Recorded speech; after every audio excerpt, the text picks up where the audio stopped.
नमस्कार मित्रांनो, आज आपण जाणून घेणार आहोत आर्टिकल 1 म्हणजेच India that is a Bharat म्हणजे काय. या कलमानुसार इंडिया हा युनियन ऑफ स्टेट आहे, म्हणजेच भारत एक एकसंघ देश आहे, पण त्यात अनेक राज्य आणि केंद्रशासित प्रदेश आहेत.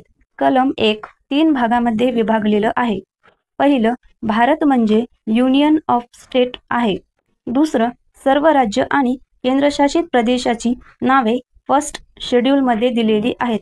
तिसरं, भारताचं क्षेत्र म्हणजे ही राज्य, केंद्रशासित प्रदेश आणि भविष्यात भारतात समाविष्ट झालेली कोणतीही नवीन प्रदेश.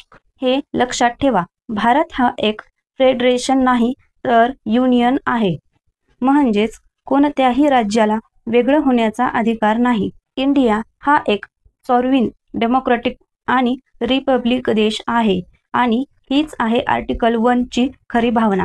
जय हिंद.